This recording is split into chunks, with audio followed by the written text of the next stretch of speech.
ইটো এৰি পোক ইটো পালে আছে তো আপুনি খানকে দেখাব কি খেলা কিনকা পালে তো আপুনি খানকে দেখাব দেই আৰু ইটো পাতা খেলা ইটো পাতা লাগাৰ নামটো নাগামিজতে কি আছে নাজানে সাইমৰ কথাতে ইটো চেনানি কয় চেনানি তো লাগা পাতাটো ইটো আছে দেই ঐ ইটো খান আছে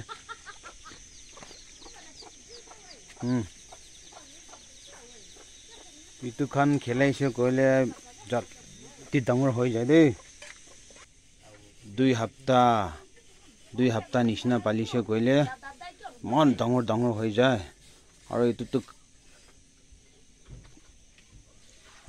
বেছি টেষ্ট আছে ইটো খাটো